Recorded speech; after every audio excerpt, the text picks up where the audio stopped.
Olá, olá Brasil, tudo bem? Meus queridos inscritos, mais de 60 mil pessoas inscritas neste canal, coisa maravilhosa. Praticamente aí, quando eu era criança, alguém me dissesse que ia ter um Morumbi lotado de pessoas inscritas em algo que eu faço, eu ia falar, você está completamente maluco, mas graças a Deus há. E entre nesse estádio maravilhoso que é este canal, inscreva-se, de graça, só clicar aqui, subscribe, inscreva-se.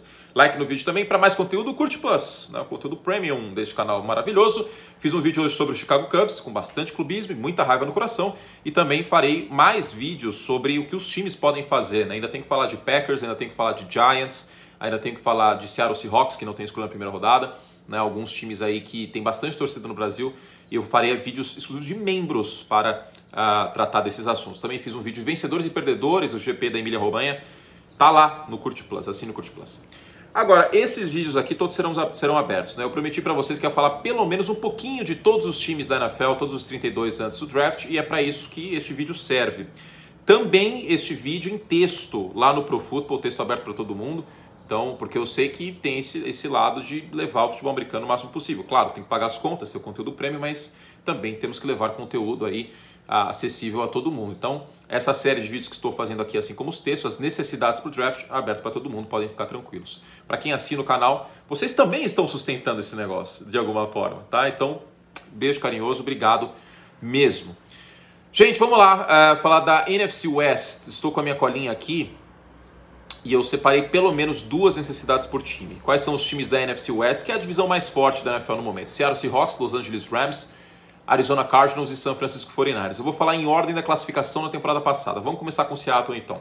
Seattle eu coloquei Edge Rusher como uma necessidade, que é o apressador de passe, porque eu sei que tem bastante torcedor de Seattle empolgado com a volta do Carlos Dunlap em contrato de 2 anos. Ele foi bem na segunda metade de temporada por Seattle ano passado, mas tem mais de 30 anos. Necessidade no draft, às vezes não é nem uma necessidade imediata, muitas vezes uma necessidade para mais de 2 anos. Vou dar um exemplo, Dallas Cowboys com Leighton Vander Esch. É um cara que se machuca bastante, e os Cowboys podem pegar o Micah Parsons no draft. Não é uma necessidade imediata, mas pode ser daqui a 1 ano. Então, no caso de Seattle, Edge Rusher é um pouco assim. Eu gosto da aposta do Kerry Hyder, porque foi um excelente jogador. Essa é a verdade, foi um excelente jogador para o São Francisco ano passado, considerando que estava desmantelado o corpo de apressadores de passe dos 49ers. Ele brilhou e é uma boa aposta de Seattle, mas é uma aposta. Então, considerando o Carlos Dunlap e que o Aldon Smith está com problemas com a justiça de novo, eu acho que Edge Rusher pode ser uma boa pedida, até porque pode acabar sobrando alguém ali para Seattle na segunda rodada. Além disso, cornerback. O Seattle Seahawks trouxe o Ahkello Witherspoon para ser pareado com o Trey Flowers, né? A gente viu que houve desfalques aí na posição de cornerback por Seattle. O Shaquille Griffin assinou com o Jacksonville Jaguars, mas ainda é uma carência, porque nesse sistema do Pete Carroll, essa secundária passa longe na proteção ao passe de ser o que era na primeira metade da década passada, né, na Legion of Boom. Claro, é muito difícil montar uma Legion of Boom, mas pode ir mais. Essa secundária no passado cedeu muita jarda na primeira metade do ano e é algo temerário, né? Não é legal ir para a temporada com aquilo Witherspoon e com o Trey Flowers como cornerbacks principais. Eu, pelo menos, se fosse torcedor de Seattle, estaria um pouco preocupado com isso, e com uma classe bem talentosa e profunda de cornerbacks pode ser uma boa pedida.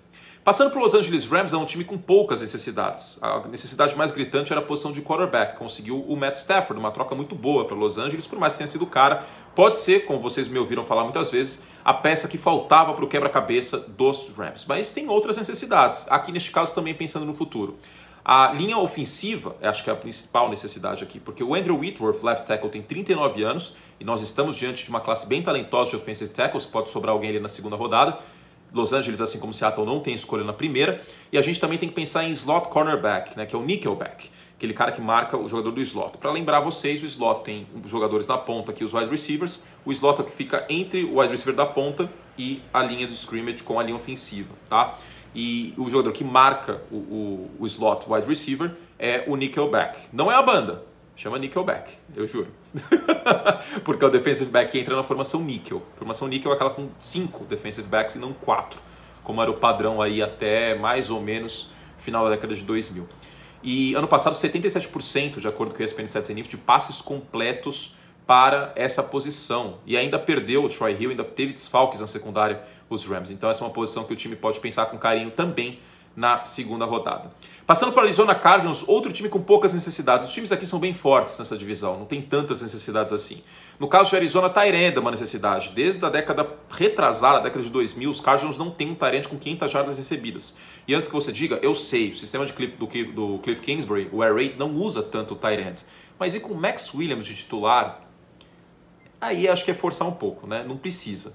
Ao mesmo tempo, a classe não é tão talentosa assim, mas eu tenho que listar alguma necessidade, eu listo tight end como uma delas. Posição de cornerback também listo como necessidade. Malcolm Butler chegou, mas não é o mesmo jogador da época de New England Patriots, e houve 2 desfalques em relação à temporada passada, o Derek Kirkpatrick e o Patrick Peterson, que é um jogador muito experiente. Também já não era mais o mesmo jogador, mas bastante experiente. Então, cornerback é uma coisa que a gente pode listar para Arizona. O time pode pegar na primeira rodada um cornerback, um J.C. Horn, por exemplo, pode acabar sobrando, seria uma escolha interessante.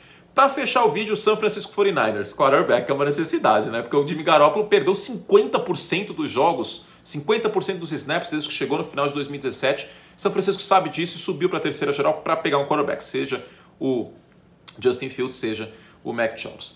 Então o quarterback é uma necessidade, até não é nem só pela falta de disponibilidade do Garoppolo, mas também pelo nível de jogo dele, né? Vamos falar a verdade que não é aquela maravilha, né? Tanto que para este ano eu estabeleci a linha média de quarterbacks como a linha de Garoppolo. Na Fórmula 1 é a linha de Ocon, na NFL é a linha de Garoppolo. E é isso, quarterback é uma necessidade de São Francisco. Acho que todo mundo concorda comigo aí que torce para os 49ers, a não ser que tenha um pôster do Jimmy Garoppolo no quarto. Mas se você tem um pôster do Jimmy Garoppolo, aí provavelmente você está me xingando. Mas se você não tem um pôster, aí você não deve estar me xingando e você concorda comigo.